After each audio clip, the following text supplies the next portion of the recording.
Okay, I'm going to start in about 5 seconds. So you ready to spotlight us? Yeah, Deepak, Chloe, you guys are ready to go. All right, a warm welcome to all our participants, wherever you are. Thank you for making the time to join this seminar on preventing violence against children in schools.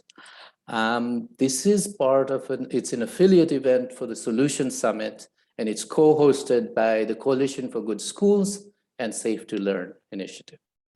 And my name is Deepak Nakar, and I'm one of the co-founders of the Coalition for Good Schools. The Coalition for Good Schools is a network of practitioners based in the Global South, all of whom are interested in preventing violence against children in schools. And we just recently launched in September, so this is one of our first events in terms of public-facing events. With that, maybe I will ask my co-host, Chloe, to introduce herself, tell us a little bit about Safe to Learn, and then introduce our first speaker. Over to you, Chloe. Thank you, Deepak. So like Deepak, I'm extremely pleased to welcome you all to this event on preventing violence in and through schools.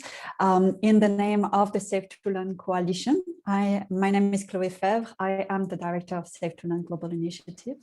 And Safe to Learn is a coalition of 14 very powerful partners from different fields, from education to violence prevention to child protection and health, that decided 2-3 years ago to join forces to accelerate progress towards ensuring that all children are indeed safe to learn. And the Safe to Learn initiative sits within the Global Partnership to End Violence Against Children, which is itself a partnership that gathers more than 600 organizations dedicated to ending violence against children. And today we're very lucky because we have the executive director of the End Violence Partnership, Howard Taylor, who has been kind enough to set us off to a good start with his opening remark. So without further ado, over to you, Howard.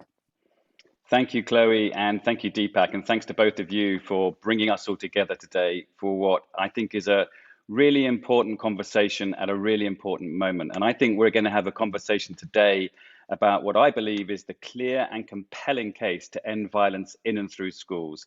And we're going to have an opportunity to hear from a range of experts about what works to make that happen. We know the COVID-19 pandemic has caused an unprecedented global education crisis. More than 1 billion children have had their learning significantly disrupted, including by prolonged school closures. But the pandemic has also highlighted the critical protective role that schools play in so many aspects of a child's life. With school closures, countless children, and particularly the most vulnerable, have lost that protection. They've lost the support that schools offer. And at the same time, they've been exposed to increased violence and abuse at home, online, and in their communities. But of course, schools are not always the safe places that they should be for children to learn, to play, to socialize, and to pursue their dreams. Violence and abuse from teachers, adults, fellow students, both online and offline, sadly, is widespread in schools globally. And many girls and boys are also exposed to physical violence and sexual abuse on the journey to and from school. And this violence and abuse, we know, has devastating consequences for children and for their education. Violence against children reduces school attendance, it lowers academic performance, and it increases dropout rates. And it negatively impacts on students' ability to focus and to enjoy what should be a joyful learning experience and then to succeed in school. Earlier this year, as part of the Together to End Violence campaign and Solutions Summit series, the End Violence Partnership convened a group of experts to prepare a set of global policy proposals to end all forms of violence and abuse against children. And from a very long initial list, 6 proposals emerged and were later endorsed by global leaders. And those 6 proposals included a call for the political and financial commitments necessary to make all schools safe, non-violent, and inclusive. And they did so because investing to make learning safe offers a multiplier win. A win that reduces violence in and beyond schools, improves learning outcomes, and better leverages all the other investments that are made in child health and development. And the Safe to Learn initiative and the Coalition for Good Schools, the co-conveners of today's event, show us the way. They show us how to get this done. In July, the Safe to Learn Coalition launched a new strategy and an investment case for ending violence in schools, and that was done at the Global Education Summit. And then just last month, as Deepak mentioned, leaders in the education and violence prevention sector in the Global South launched the Coalition for Good Schools. And today we'll hear more about both initiatives and about the case for investing to prevent violence in schools. And I expect that we will all leave in 90 minutes, both more informed, but also, I think, and I hope, more inspired. And that inspiration really matters because, frankly, business as usual will not be enough. We need to see a step change in our collective ambition, action, and investment. And as I said at the start, the case for action, the case for investment is clear and compelling. We know that schools should be a safe place for every child. We know that violence undermines all learning and development. And we know, and we're going to hear today, about what can work to prevent violence and abuse in learning environments. So let's seize this moment that the world is in. It is a moment of flux and transition, but let's translate that into a season of transformation for children. Let's make sure that every child, wherever they may live, is safe to learn. Thank you. Wow, that was a brilliant opening, Howard. Thank you so much for putting the inspiration up and forward to start this event. It's exactly what we want to do. And together, hopefully by the end of the event, you will feel a little bit more inspired and ready to contribute, as we are trying to do on a daily basis. So as Deepak said, we have a fantastic lineup of speakers and panelists today that are with us to share their experience and their expertise on preventing violence in and through schools. And we are very happy to have them, but we are very happy to have you all as well. And so before I hand over to Deepak to present the first session and how this event will be composed, let's try to see in a first poll where the audience come from, where you all come from. So Kristen, if you can just show the poll.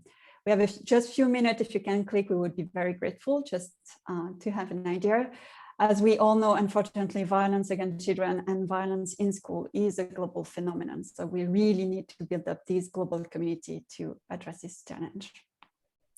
So we can see that actually 1/3 is actually pretty divided. 1/3 comes from Sub-Saharan Africa, another third from Europe, and then we have North America, Latin America, and South Asia coming up. Central Asia is missing, so we need to reach out to our colleagues from Central Asia next time. But with that, thanks a lot, and over to you, Deepak. Thank you, Chloe. It's really gratifying to see that we have such a wide audience from so many different regions of the world. And so in the next 65 minutes or so that we have together, what we'd like to do is divide this event into 3 different parts. The first part is asking ourselves, why focus on preventing violence against children in schools? And then we'll have 2 presentations making the case around that. And then we will have a panel that will reflect on those questions. And then in the third part, we'll focus on some of the questions that we hear from you and some of the things that emerge from the discussions. And hopefully we'll be done within 75 minutes total. We know you're busy and we know you have lots of other things planned around this. So let's begin with a clear question in front of us. It is that why focus on violence against children in schools? Violence against children, as Howard has just pointed out, is a major problem.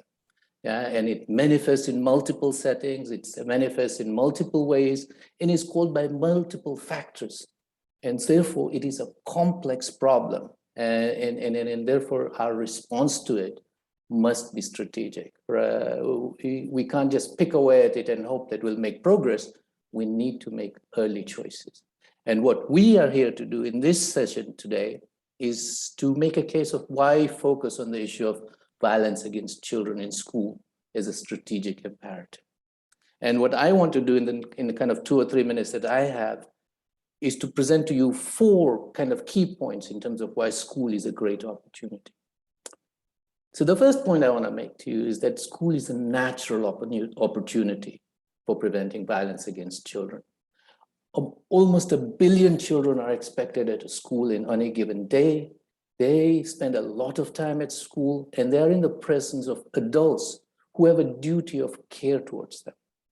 So that's a great opportunity, and it's a strategic imperative to use that opportunity to prevent violence against children. Secondly, education system is a formalized system. And we all know that interventions that work at systems level have much more chances of succeeding over the long haul. So if we have a formalized system through which education is delivered, and there are opportunities at multiple points in that system to create an intervention, then the likelihood of success is much more than, say, if we were doing ad hoc intervention. The third reason I want to give to you is that violence against children at schools undermines the purpose of school. Yeah, that we all send our children to schools because we hope that they will pick up cognitive skills, they'll pick up social skills, maybe they'll discern the difference between right and wrong and become ethical, and maybe change agents in their community. Violence against children at schools undermines all those aspirations that we have in terms of why we send children to school. And then finally, what I want to say to you is that school is in some ways our highest aspiration as a society. Parents who didn't have opportunities send their children to school in the hope that they will have all the opportunities and advantages that they didn't have. And in many ways, violence against children in schools undermines that aspiration. So in many schools, for example, parents send children to schools because that is the most viable path out of poverty. And yet violence against children undermines that. And I could go on giving you more reasons, but for all those reasons, focusing on the issue of violence against children in schools is not only a strategic imperative, but it is also a moral imperative, in the sense that we should do it because that's the right thing to do. Yeah. But you may still ask, so how big is this problem? And then what are the consequences of not prioritizing it? Yeah, why should we prioritize it in global priority list? The next two presentations focus particularly on that case. The first one, I will invite Karen in a minute, addresses the magnitude of the problem. And the second one with Quentin, we will look at essentially what are the implications if we don't address this violence against children in schools now. So with that, I would like to welcome Karen de Vries. Karen has published widely and contributed original thought pieces to the literature on violence against children in school. She's a social epidemiologist at London School of Hygiene and Tropical Medicine. And she's here to discuss a little bit about the magnitude of the problem. Welcome, Karen. Thank you, Deepak, and thanks so much to all of you for inviting me to be on this panel. I'm quite flattered. So as Deepak mentioned, I am a social epidemiologist by training, and I've spent probably the bulk of my career focused on violence prevention research.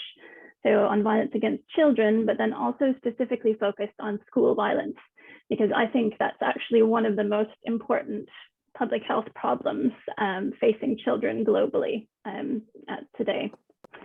Next, please, Devin. So I'm sure I don't have to mention to anyone who's attending this that levels of violence against children are very high. And our best estimates to date tell us that 1 billion children experience some form of physical, sexual, or emotional violence every year. So that's half of the world's children are experiencing violence. So I think on the positive side, oh, sorry, could you go back? Thank you, Devin. On the positive side, us as a global, sorry, back to the first slide. Thank you. So violence is a massive issue, and I think us as a global community, we are starting to pay attention to this.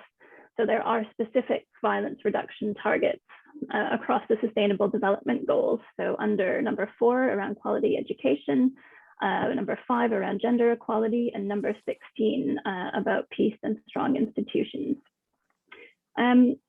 But we've got a big task on our hands. We want to reduce this number from 1 billion every year to 0. So I think we really need to think strategically about prevention and about addressing this violence. And to do that, we need to look at where it happens and who is doing the violence. So, and I think schools are a special setting in this case. Unfortunately for children, they're experiencing violence across, all of the environments where they live, where they play, where they work. But in terms of thinking about the time that people spend in different environments, globally, children spend more time in school than any other setting besides their home where they're living. So if we want to actually meet these overall SDG targets about reducing violence in childhood, we really need to focus on violence in schools. Okay, next please, Devin. Thanks. So we know that more than 90% of children are enrolled globally in primary school. But yet, from a data standpoint, we actually still don't measure prevalence of school violence comprehensively in any one survey. So what we have is different surveys that measure little bits of this problem. And so what we do know from those little bits of research are that the scale of school violence in particular is vast. So if we take just school-age children, for example, we can see from the data that 60% or more of these children are experiencing physical and emotional violence from peers. So if we're considering that age group, that actually makes that form of violence more common than caregiver violence in that same age group. On teacher violence, for example, we actually don't collect a large amount of data on teacher violence globally, but we know that 73 countries currently don't have any legal prohibition on corporal punishment in schools, and half of all children globally live in these countries. When it comes to sexual violence, again, we don't collect much comparable data on that globally, but there's some school-based data on sexual harassment where 11% of students are reporting that across 96 countries. So it's a massive, massive problem. And I've put up here UNESCO's typology of school-related gender-based violence, because I think it's a useful way to visualize how some of this violence can manifest and overlap. And very importantly, when we're thinking about prevention, we've got to think about this patterning and this overlap, because as we all know, there are inequalities in how this violence is experienced. So girls will experience different forms of violence to boys, younger children versus adolescents, children with and without disabilities, for example. So all of that is crucial when we're thinking about how to prevent violence. Okay, next, please. Great. So when we're thinking about the impacts of childhood violence, we're starting to, in the broader field of violence research, have good data from studies where we follow individual participants over time. And these are really showing us that the impacts of violence can be quite long-lasting. And they also span, many different sectors and areas of life, really. So in the health field, which is where I spend my life working, we know that people who experience childhood violence are more likely to become depressed, suicidal, have more sexually transmitted infections, and a whole range of other adverse health outcomes. In the education sphere, we know violence predicts lower educational attainment, earlier dropout, and even work. There's good research showing that childhood violence can predict lower likelihood of employment even 30 years later. So the impacts are really quite far-reaching. And for me as a violence researcher, I think it's also important to recognize that people who experience childhood violence are more likely to go on to have violent, intimate partnerships when they're adults, which really sets up this intergenerational cycle of violence and leads these poor outcomes to repeat. There's some quite interesting newer research that's coming out of South Africa, which is suggesting that school violence may have additional effects over and on top of violence experienced in other settings. And I would also say from a research perspective that we're probably underestimating the impacts of violence, because most of our evidence on this actually comes from high-income countries, which tend to have a lower prevalence of some forms of violence. Okay, next, please. Thank you. So we've seen clearly that school violence is a massive issue, and there's a really important set of outcomes that can be prevented if we can prevent school violence. But it's a big challenge that we've got trying to reduce that number from 1 billion to 0. But on a more optimistic note, where there's challenge, I think there's also opportunity. And as a public health person, I'm quite excited about the reach of schools as a platform to address violence. So doing direct prevention of violence in and around schools will reduce a lot of violence and bring us quite a long way towards achieving actually some of the SDG targets. But I think the potential doesn't stop there.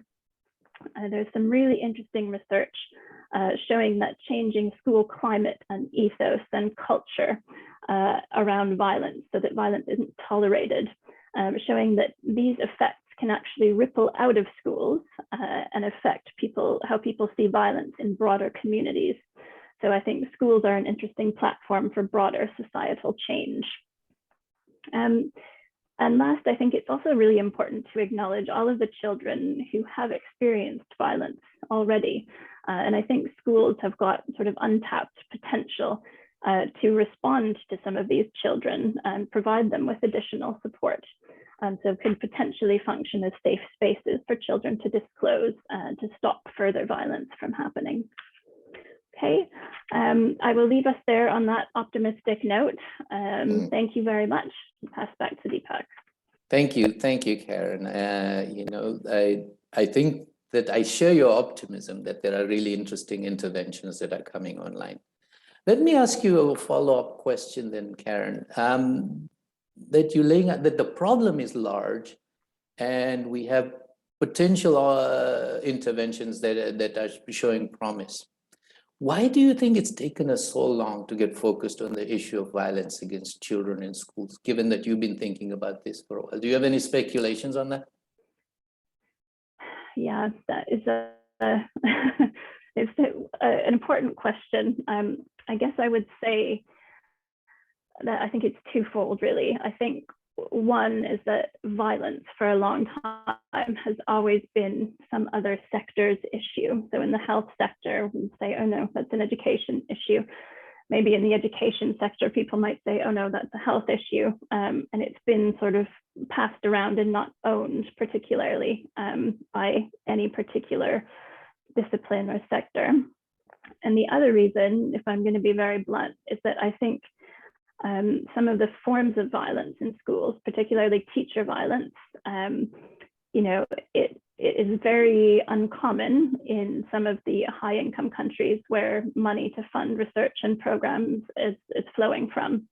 So for example, I'm from Canada originally, and this form of violence didn't happen to me when I was in school, wasn't on my radar at all, until I actually came to sit with Raising Voices many years ago in Uganda, and then realized the magnitude of this problem.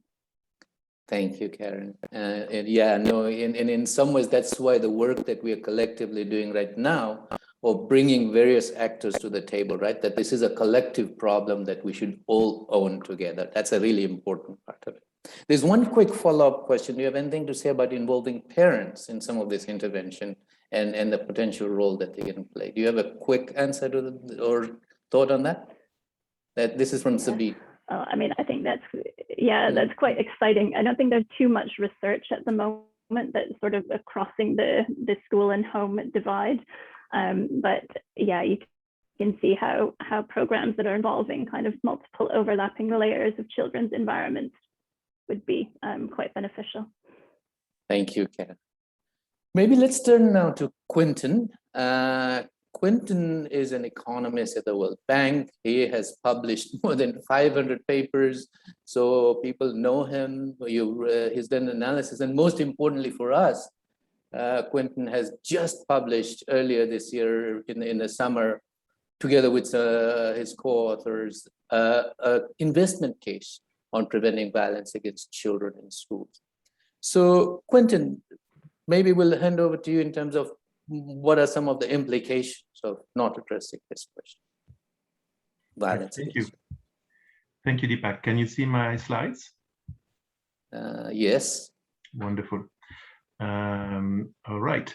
So I think I have 7 minutes to try to run you through some of the analysis that we did for this investment case on ending violence in school. And thanks again to the Global Partnership to End Violence Against Children and the Safe to Learn initiative for funding this work. So we were asked to try to see what are the impacts of violence in schools in different domains, and can we put cost estimate to those impacts, and then also most importantly, what can we actually do? And Chloe, who introduced the session, is actually the person who worked the most on the so what do we do, right? So I'm going to go through those various topics. So the first impacts, as Karen said, is we know that violence in schools has negative effects on the experience of the children in school. I mean, whether they have friends in school, whether they like to go to school. It leads to lower attendance and higher rates of dropouts. And it leads also, for example, to lack of trust in the school or in the teachers. And all of this then turns to less learning while in school and lower educational attainment. And one person asked in the chat, so what kind of data are you using? So we used hundreds of surveys for this study. We used the JSHS. We use, this is for developing countries mostly, HBSC for Europe, Canada, and a few countries in the Middle East. We also used the DHS, we used the VAX.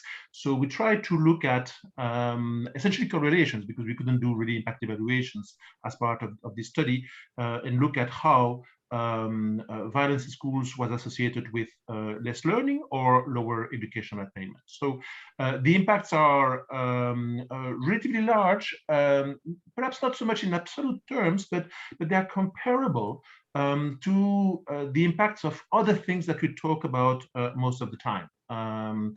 So, for example, having better materials in schools, better pedagogy, the impact of disability, the impact of different things. Well, violence in schools has an impact that is fairly similar.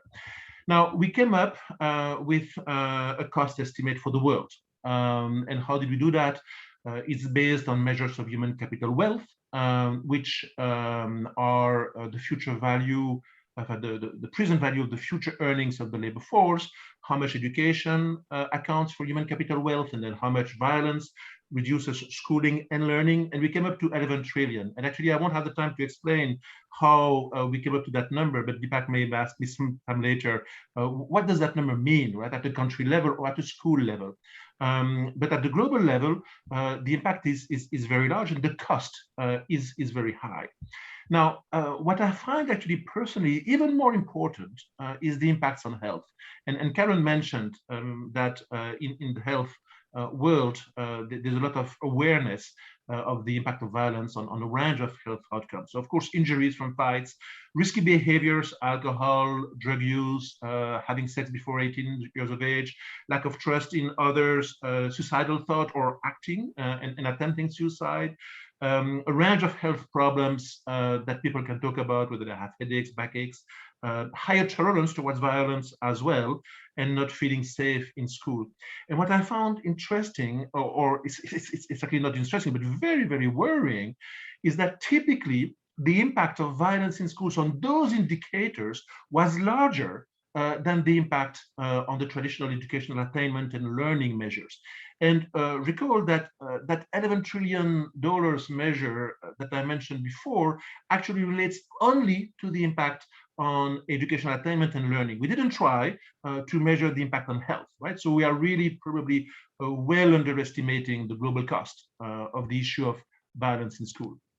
Now, there is a big part of the study, and perhaps the most important part for people who are actually in the trenches doing work on looking at what kind of interventions we can implement. And I guess that the panel afterwards will talk more about that, right? But we essentially recommend to start from interventions at the preschool level or even before a child is born to interventions in primary school and in secondary school along a life cycle, if you will, right? And we have different suggestions of interventions according to each of those steps.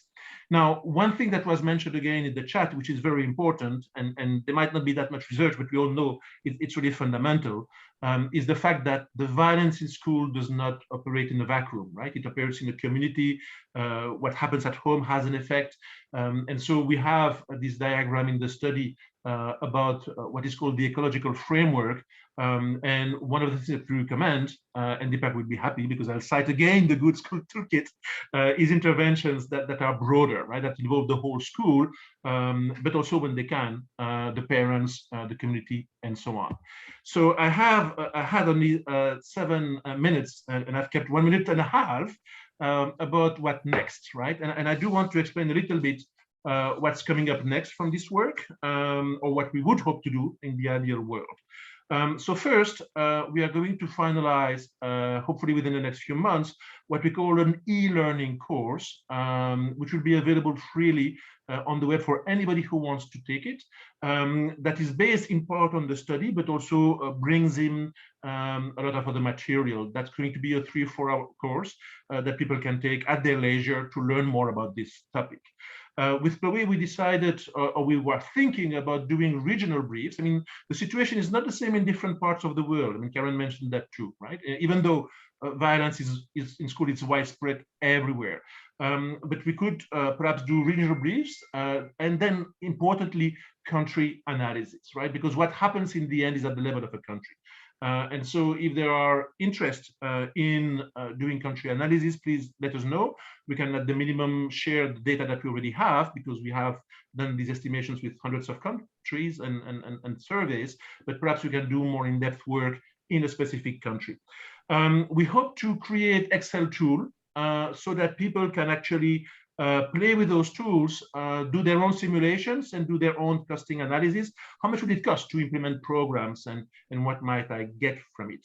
Now in blue in that slide, you have a few other extensions. It's less certain that we will do it and I just am running out of time, so I'll go quickly, but I'll mention 3 things. One is there's a peculiar phenomenon, at least in the US, it's not the case elsewhere, and I asked Karen about that in the data that she had for Uganda, but that in some religious schools or some types of schools, there might be less violence than other types of schools. And this is not an argument for or against religious schools, it's just that the school culture has a lot of importance, and we need to try to understand why do we have this difference between different types of schools. At the bank, there is a health team, which is part of what is called the GFF, Global Financing Facility. And we are trying to put out a study that suggests a basic package of interventions for school health.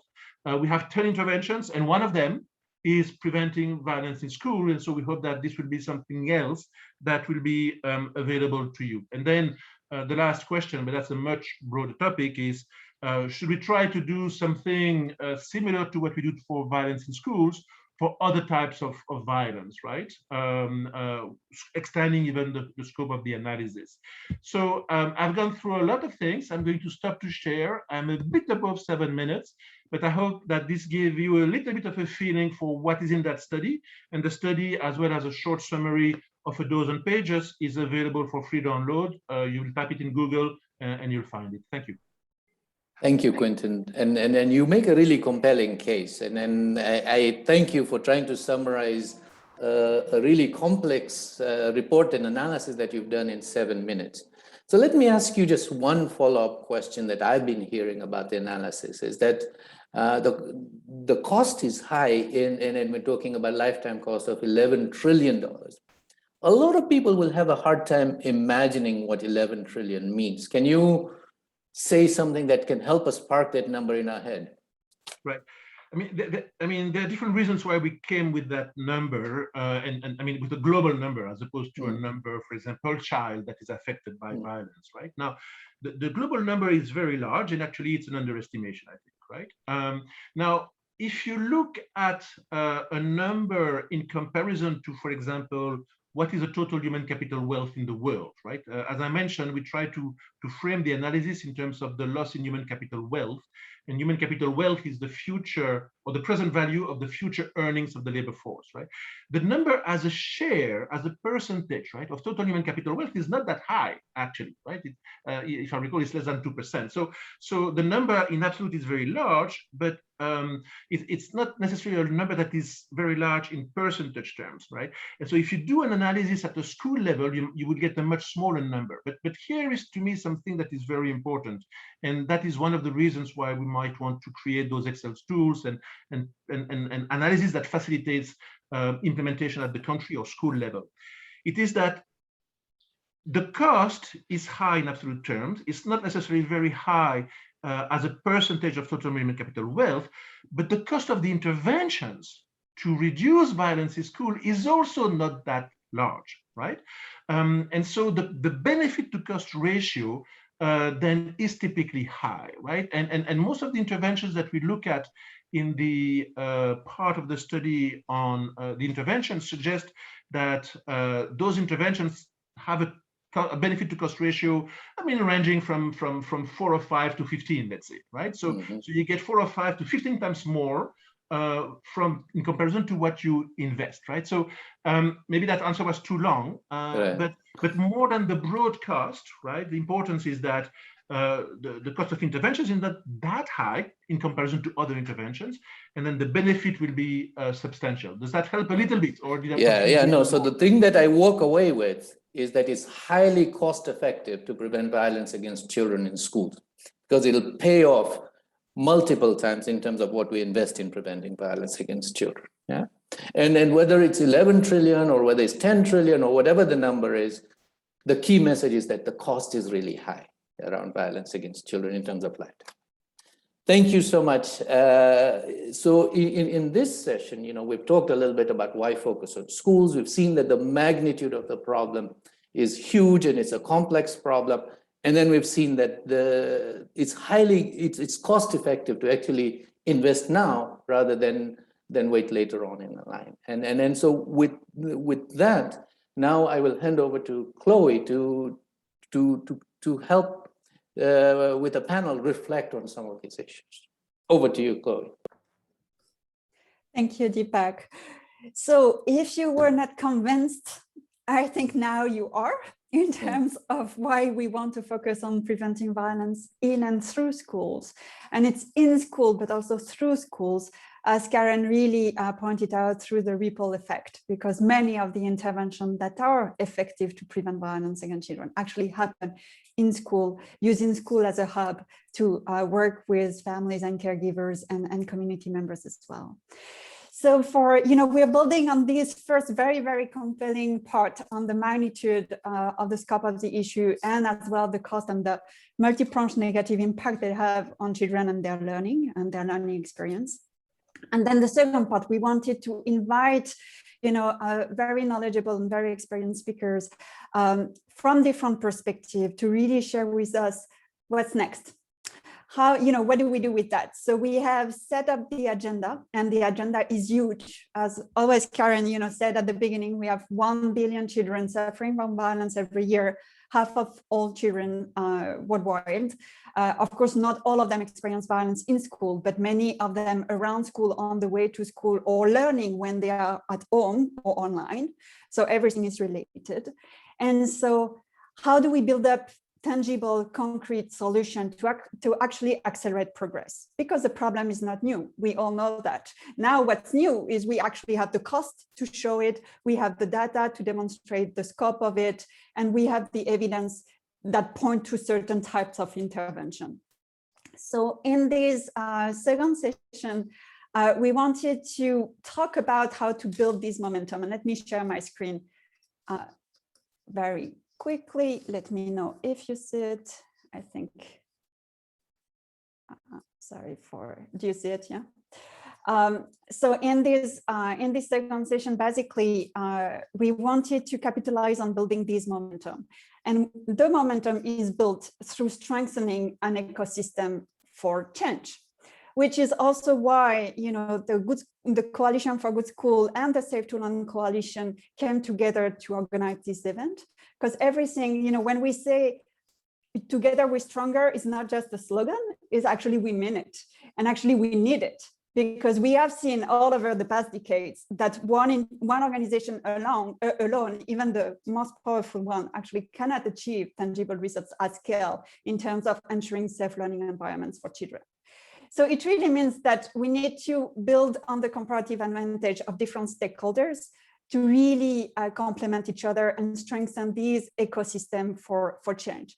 And that is the mandate for Safe to Learn. So again, very quickly, Safe to Learn has 14 partners as of now, but in addition to the 14 partners that you can see on the screen, we have also sister organizations with whom we work very closely, like again, the Coalition for Good School that was just launched last month in September, very like-minded, and we go, you know, building on our own comparative advantage to advance toward the same vision. So in this second session, we have invited 3 key speakers and panelists to share with us their experience, their views from different perspectives. So they are all part of the Safe to Learn Coalition. We have UKED from UKFCDO from the donor community, the GP, the Global Partnership for Education, and the civil society organization coalition. So 3 fantastic speakers by themselves, not only because they belong to great organizations, but also because they have dedicated, you know, their life to the issue of violence prevention from different dimensions. So the first one is Emily Esplin, that you no need to present, no need to introduce. Emily has been a leader in the field and a champion. You know, she's heading the end violence team at UKFCDO, and she's really done a fantastic contribution through the What Works to End Violence program at UKFCDO. We'll talk more about that. Then we have Dr. Stuart Cameron from the GPE, who is leading on equity and inclusion within the GP and really pushing and working closely with us, with Deepak and myself, in terms of mainstreaming violence prevention within the GP. And finally, last but not least, Dr. John Kalaj, who is the Executive Director of Kali Elimu in Tanzania, a fantastic champion as well, you know, really showing that leading by doing, and really showing that preventing violence against children in and through school is actually possible, not only in Tanzania, but worldwide. He's also the co-founder of the Coalition for Good School. So welcome to the 3 of you. Oops, actually, I'll let this slide, actually, no, I'll just stop sharing so that we can see our panelists while we speak. So let me begin with Emily, if you will. So Emily, thank you for being with us. Again, you know, I mentioned the fantastic work that you've done through the What Works to Prevent Violence program, What Works to Prevent Violence Against Women and Girls program in particular.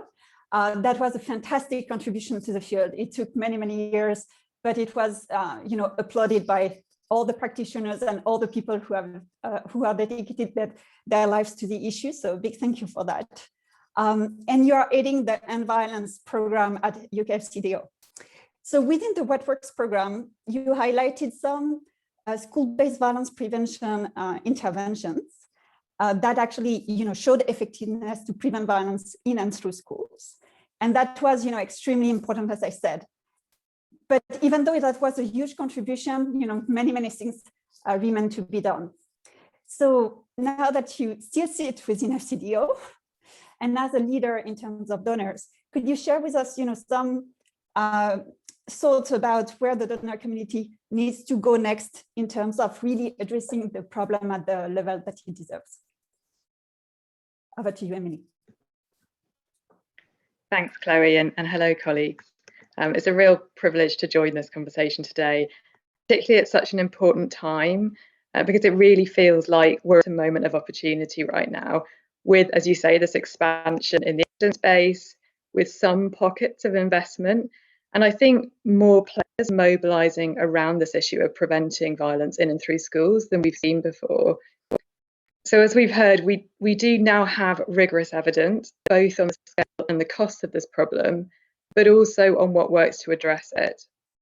We have studies that show that carefully designed, carefully implemented school-based interventions can reduce violence quite significantly within programme timeframes.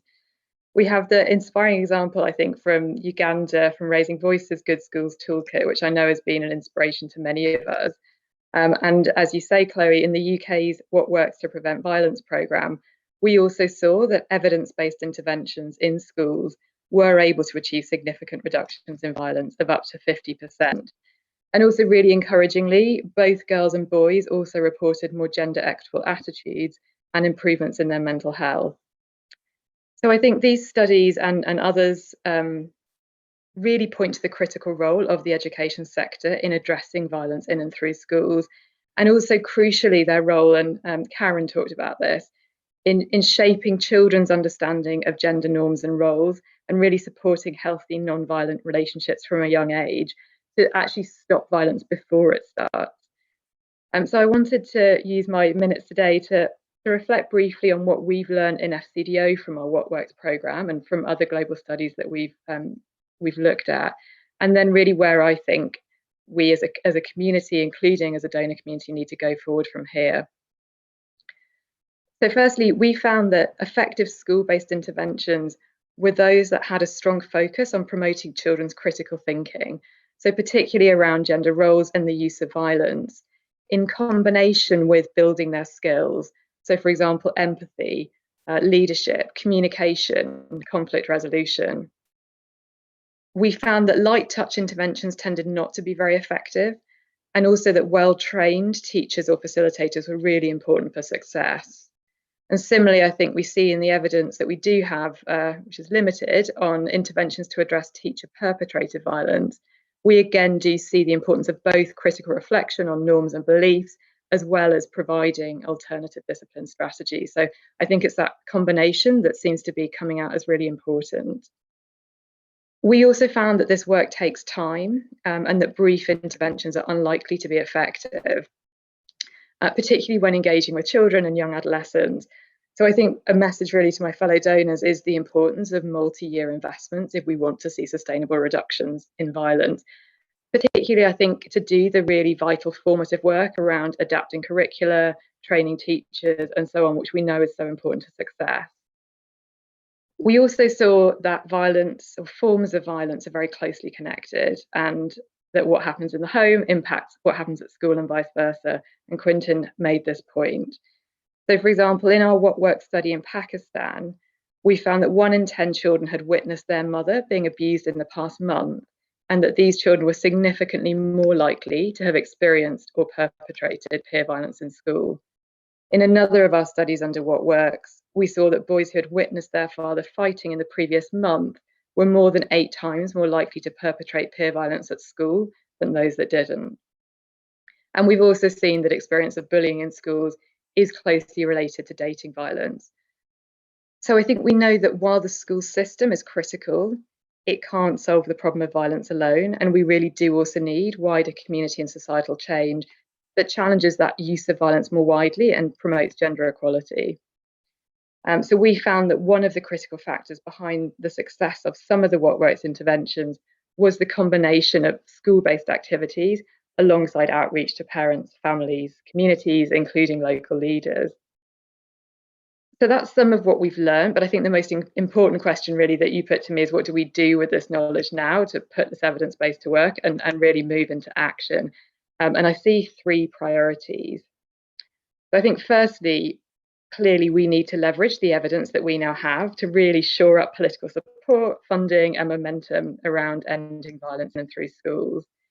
And in FCDO, this evidence has been really powerful for us actually internally in making the case that prevention works and we can see impacts over programmatic timeframes. And this isn't just an insurmountable, intangible challenge. There's actually something that we can do about this.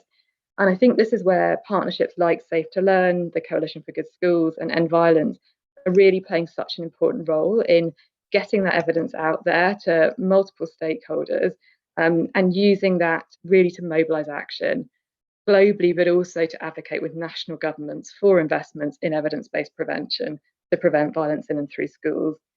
And as a co-leader of the Generation Equality Action Coalition on GBV, in the UK, we also worked hard with our co-leads there to ensure that working with the education sector to prevent gender-based violence was identified as a priority for action. The second priority, I think, is that we need to now invest in carefully adapting the pilots that we have now seen can be effective, like the Good Schools Toolkit, like the What Works intervention in Pakistan by the organisation Right to Play, into scalable programmes that can be more widely implemented. And I think use the insights from the expanding evidence base to be adapting education programmes and systems. We know, as others have said, that school-based interventions naturally offer scope for scaling up as decisions about the curriculum, teacher training, referral systems are often made at the district or national level. So as others have said, schools really have reach as a platform to prevent violence. And I think if we can find ways to use this evidence to flex education programs and systems by applying a violence lens, this will be a really effective way to address violence at minimal additional cost. So I'm really excited that in FCDO, we've actually just started this month our successor programme to What Works, which is a new £67.5 million 7-year investment in testing the scale up of evidence-based violence prevention interventions, including, we hope, working in schools and in partnerships with ministries of education. We know that scaling up successful pilots and building this into education systems is really not going to be easy. That's why we want to do it and actually learn from that process. And it's really going to need the, I think, amazing expertise held in this community right here to do it well in a way that doesn't risk compromising the sort of quality and effectiveness and obviously crucially ethics, which I think is particularly important when working with children. So it feels like there's a real opportunity, but it's going to really need us to work together on this and draw on the expertise across, the education, health, child protection and violence against women fields. And I think Karen spoke to that problem of, really to work, we need all of these different sectors working together, and that's quite hard to do well. So lastly, I think while there has been an expansion in the evidence, I think it's really important that we avoid over-relying on the existing still quite limited evidence base and on only sort of replicating the most recent or really quite small handful of approaches that we have seen to be successful.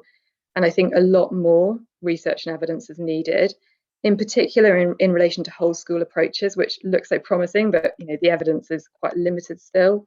I think in relation to the gendered aspects of violence in schools, and also around preventing teacher perpetrated violence, especially sexual violence, which really feels like such a major gap still to me.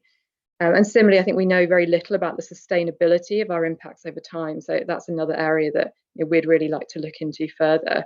And I hope that the UK can continue to contribute to this through our What Works programme to really identify new solutions, but also I think to hone the solutions that we have now to keep moving the field forward. So thank you all of you, because I know you're doing amazing work on this issue, and I really look forward to continuing our partnership to progress what really does feel like a shared agenda, and actually to support the next generation of knowledge, but critically also to support its use to end violence in and through schools. Thank you. Thank you so much, Emily. These were brilliant remarks. And you mentioned many very important things, about the scaling up, the continuity, the prioritization of violence within the education, the need, to work multisectorally. I would just add the need also to work with many stakeholders within education, because there are many stakeholders within the education system per se, from the school level, at the school level, but also, throughout the level. And it's really what we're trying to do, also to put everybody facilitating the collaboration within education. So I hope many peer donors will look forward to following the example of UKFCD of all what you've done. So thank you for that, and we look forward to keeping the work with you. Let me go to Stuart at the Global Partnership for Education. So we know that the GP went through a fantastic replenishment actually a couple of months ago during the summer of $4 billion to transform education and to respond to the learning crisis that was increased through the COVID pandemic, as everybody knows. So it's a fantastic achievement. And the GP was already a key player in terms of education and, as a fund and as a partnership. And also because, it's really work hand in hand with government and with countries in terms of supporting the processes of education sector plans and compact. So with this very country focus and all the knowledge and expertise that you have, Stuart, working with your colleagues and with your counterparts, could you share with us a little bit your experience and your insights on to what extent violence against children is actually picked up in education at the country level? Yeah, thanks very much, Chloe, and everyone. I'm very happy to be here and to see the kind of increasing momentum this issue is getting, and hopefully to be part of that forward momentum through GPE. GPE, Global Partnership for Education, for those who might not be familiar, is GPE mobilizes partners and funds to support currently 76 lower income countries to transform their education systems. We've got a particular focus on trying to drive transformation at scale, especially through our recent strategy that we've recently refreshed, and to get the most vulnerable girls and boys in school. And we've got a particular approach that emphasizes convening partners behind country leadership. So acting on country priorities, but ensuring that the country has the support it needs to do evidence-based planning in the education sector, and working through local education groups in each country where the different development partners can raise issues and raise points of evidence to feed those into the planning process and the design of grants. Now in our work, we have definitely seen that policymakers and planners in partner countries, in GPE's partner countries, increasingly recognizing the importance of violence against children in and around schools as an issue that's like crucially important in itself, and also as a barrier to children being in school and learning in an inclusive and safe environment. Perhaps still patchy in terms of what they're actually doing, and still not commensurate with what we now know about the scale of the problem and the increasing evidence base, and not necessarily aware of and considering all the different forms of violence and giving equal importance to the forms of violence might take. So a couple of years ago, we reviewed the analyses of the education sector, the plans that different countries are coming up with, that our partner countries are coming up with, and the content of our own grants to look at a range of issues, including safety and violence. And only around 1 in 3 partner countries who were receiving GPE grants at that time actually discussed safety and violence in their education sector analyses. So, at that time, it was not necessarily a large part of the kind of standard template for how you analyze your education sector. But around half of them actually had planned activities relating to safety and violence. So the issue of safety and violence seems a bit unusual in that there's actually more sign of countries taking action on it, or at least planning to take action on it, than doing analysis, but still not as much as we would like to see of either. Several of GPE's partner countries are signatories to the Safe to Learn call to action. There are a number of examples of partner countries using GPE grants to protect children from violence, whether through promoting communication between schools and parents, pre-service and in-service teacher training, work on school-based management committees and local government in Nigeria, for example. So taking a number of different approaches, but perhaps still somewhat patchy and not necessarily at the large scale that we want to see. And recently, in response to the COVID-19 pandemic, GP opened a big accelerated funding window for mitigation and recovery in the pandemic.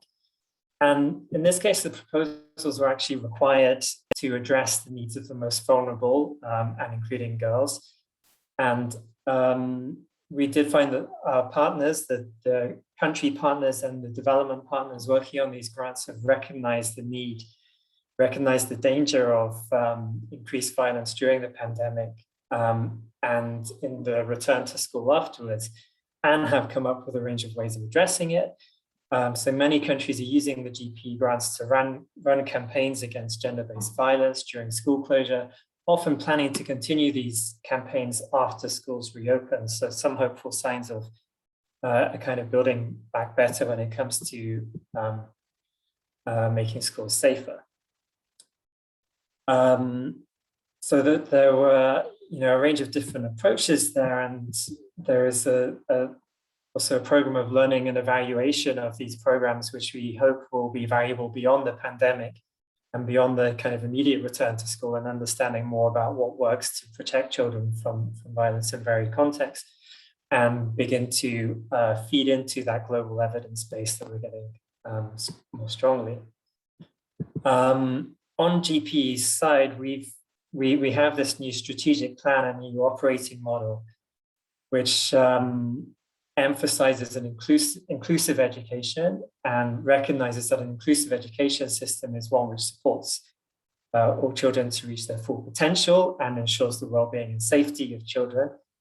And we also have an even stronger and clearer set of expectations than we did before about education sector planning being gender responsive, making sure that countries consider gender in their planning, mainstream it across all of their activities. And the guidance that we have on this is quite explicit about addressing school-related gender-based violence in planning and activities that are funded. We have a girls' education accelerator, a new pot of money which can fund opportunities for girls, particularly in countries where girls' education has been a major challenge, and those countries which are identifying gender equality as a focus area. And that additional financing can be available for violence prevention, where this is a barrier to gender equality. So in our new operating model, we're aiming to support a stronger evidence basis for education planning, and helping countries to draw on a variety of different sources and stakeholders.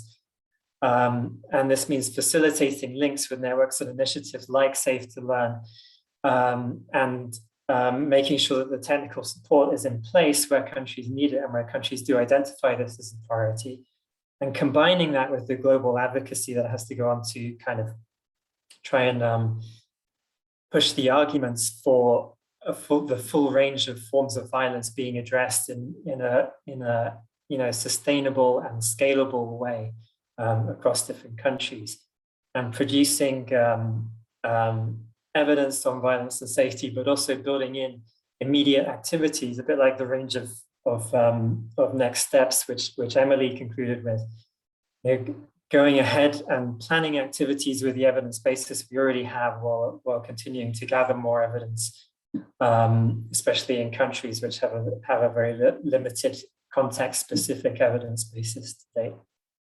And yeah, so I mean, a lot of GPs partner countries are showing through their planning or through the priorities identified in COVID grants that they recognize in broad terms the need for action in this area, and they are prioritizing it to some extent in their planning and in the things that they are asking for money for from funding sources like GPE. But it's really essential at this stage for development partners to be there in each country, to support this, make sure it's contextually appropriate and evidence-based interventions or design in each country, and turn it into meaningful action at a large enough scale within each of those countries. Excellent. Well, thank you so much, Stuart. I don't mean to interrupt you, but time is flying, unfortunately. And I think, you gave us already a fantastic overview of what, the GP is doing to support the agenda, in particular through the accelerator, but also, making sure that school-related GBV is taken into account. And through the partnership that we're building together to really push forward the agenda within, all the GP grants moving forward to have a violence prevention lens into them. And because it's exactly what you said, and actually that's a nice transition to our to Dr. John, our last speaker. It's not about just doing it, but it's doing it well. And he's doing it well with very high ethical standards to make sure that we do no harm first and foremost. And so it's important that we build up on the, the respective skills that, all of us can bring to the table. So a big thank you to you, Stuart. That leads me about, doing it well and, building on the respective skills and skill set of different stakeholders. To Dr. John, thank you very much for being with us today. So you're the co-founder, one of the co-founders of the Coalition for Good School, and the CEO for Eli. I'm sorry, the name, but anyway, and we wanted to actually follow up on the question that was quite recurrent during our conversation about the whole school approach and about what is needed to actually making it right, making it well. Because we know that one thing is to say, well, we have the Good School Toolkit, we have the whole school approach, everybody agrees that's the way to go. Another way is to do it in a way that is context-based, that is accepted, that is building on the dynamics, the challenges that are in the local sector, and in a way that is effective and sustainable. So could you share with us a little bit your thinking, your insights about this issue on how to do it well, in particular from building on the expertise from practitioners and experts from the Global South? Over to you. You're muted. You need to unmute yourself. Okay. Thank you. Yeah. Many thanks, Claude, for welcoming me, and I feel so honored to be one of the speakers in this very important event that is co-hosted by Coalition for Good School and the Safe to Learn initiative.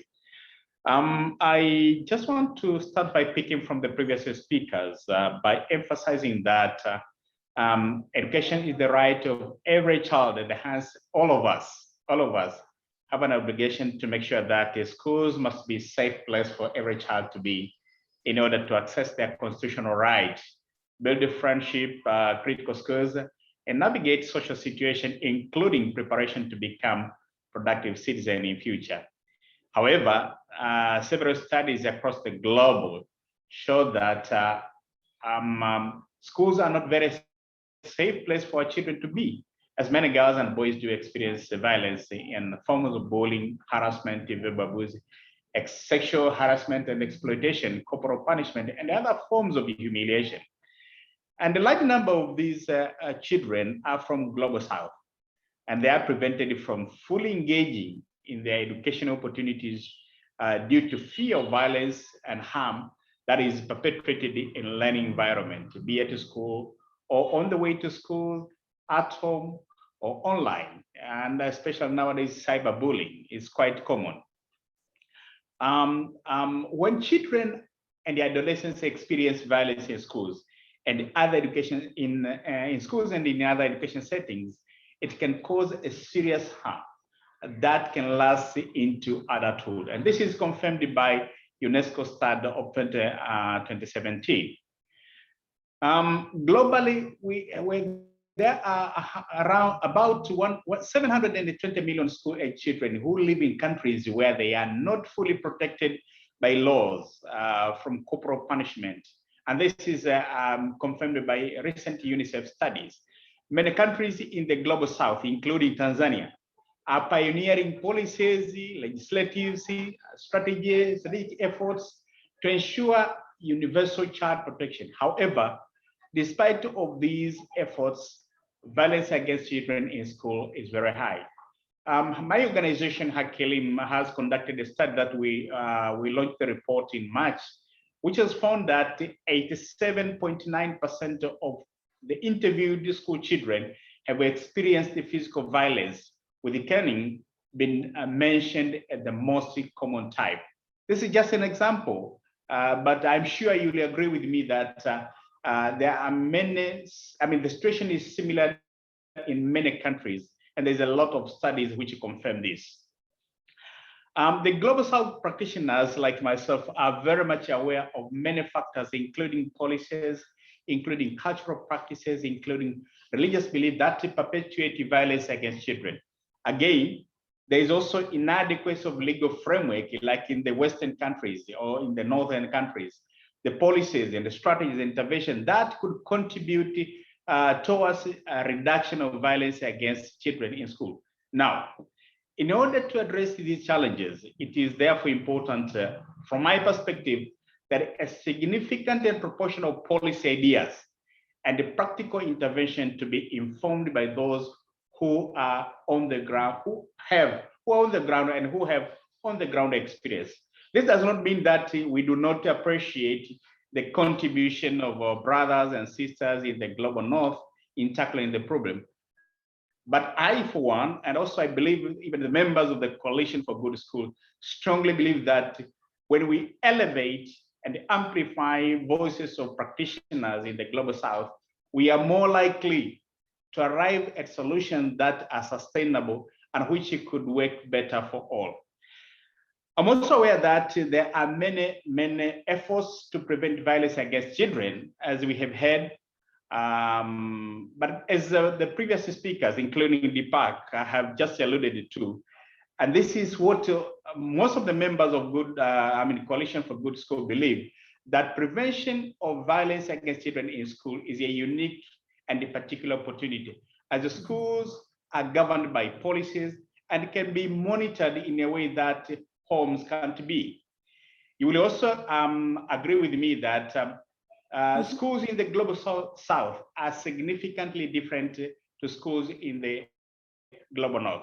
Many of our schools are overcrowded, underfunded, and we have demotivated teachers and poor oversight. That's why it is important that we have voices of practitioners from global south who are designing interventions, who are experimenting different ideas, and have developed instincts about what is likely to work in such spaces. Absolutely. Yeah. I'm sorry, Dr. John. I have to have the hard job to interrupt you, unfortunately, because time flies and we're at the near end of our event, and we were enjoying very much your beautiful comments. But I just want to finish by saying that since most of children do live and go to school in the global south, I believe that the voices, I believe that the experience, I believe that the knowledge from the global south is crucial in order to ensure that the schools are a safe place for children to be in order to enjoy their constitutional right to education. Thank you very much. Thank you. Thank you so much. And we absolutely fully agree with you. And it was very well said. Many of the children actually live in the global south. And so it makes no sense not to include the fantastic practitioners and experts from the global south to find the solutions that are adequate to their context. So thank you so much for your remarks. I will hand over to Deepak for the conclusion, because unfortunately, again, we are near the end of the event. If some of you in the audience want to stay a few minutes longer, we will be able to take one questions from the audience. But let me give the floor to Deepak. Thank you, Chloe. And we really, we're short of time. So let me just take 2 minutes to kind of bring it together a little bit. That we started off with really opening remarks from Howard, emphasizing that at a global level, we're recognizing that this is a problem. We talked about why school is a particular opportunity in terms of strategic interventions that we could make. We heard from Karen that the magnitude of the problem is huge. We heard from Quentin that in some ways it's really cost effective to make investments now because the long-term lifetime costs are really high for the entire global community. We heard from Emily that we need we now have evidence and we have experience so that we need to start investing in longer term programs. We need to address the entire ecosystem that is surrounding the education sector, and that we do need to expand our repertoire of interventions that we're developing. And then we also heard from John and Stuart about the importance of education sector getting involved, and John talking about practitioners on the front line having a significant voice in determining where we go from here. Yeah. Collectively, we hope that this presents to you a fertile case about why, as a global community, we should be investing in the issue of violence against children in school, and that there's a compelling case here that we should prioritize the issue of violence against children in and through schools. Okay? With that, we know that many colleagues will have to leave at this moment because we've reached the end of our time. If the panelists are willing to stay a little bit longer, there are some questions that are addressed to the panelists. So we will continue, but we will also understand if people need to drop off. Yeah. So, Chloe, are there any questions, or do you want to make any concluding statement before we go to some of the questions? No, thank you, Deepak. You did it perfectly. Just to mention that if some of the participants in the audience need to leave but want to send us questions, they can do so at the Safe to Learn email. You will find it in the chat box, and we will make sure that many, will get responses from the panelists today. So that's another option. But if we have time just for one question before we leave, and again, thank you to all for the fantastic, insights and remarks today.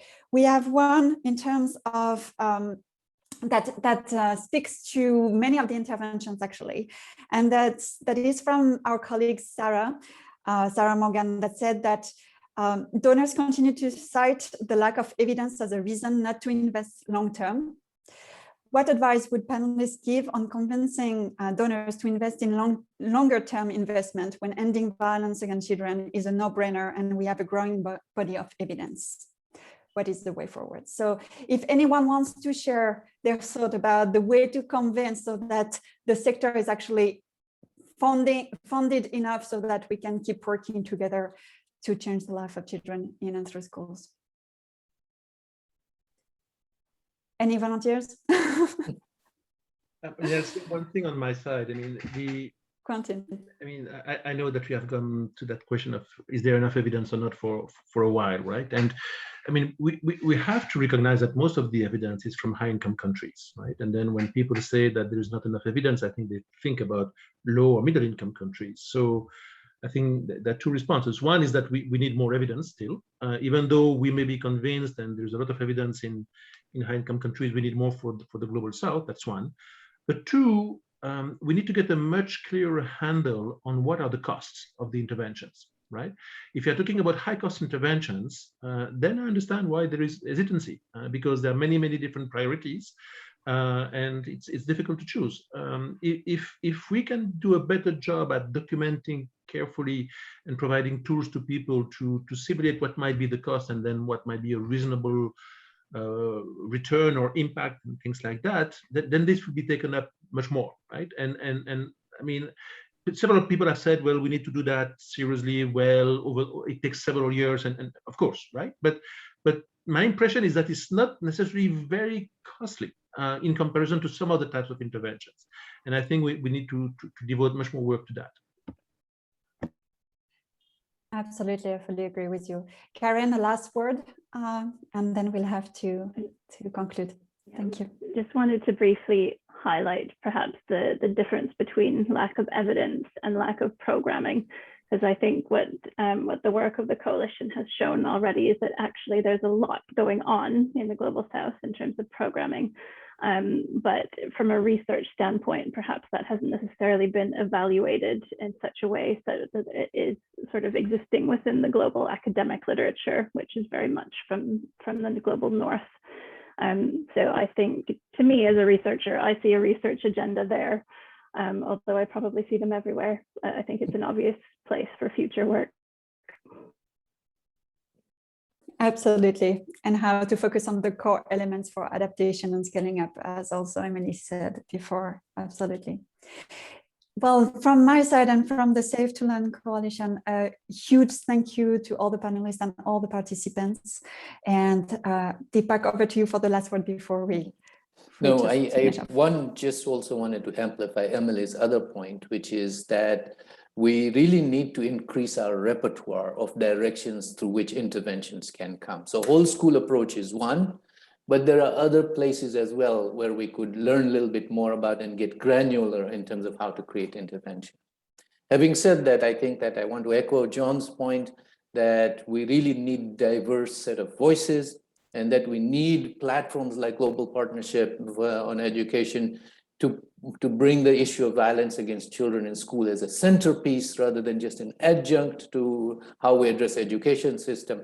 And we do need investors and donors who are thinking a little bit longer term in terms of what outcomes we need to bring. Yeah, but there is collectively, I think there was a strong case today that we know how to move forward a little bit. Now is to generate will and momentum and keep building on that momentum. With that, I want to thank all the participants and the panelists, also on behalf of Coalition for Good Schools, and we hope to work with you in terms of generating that momentum. Thank you, and thank you for participating today. Thank you. Thank you all. Thank you. Thank you. Thank you.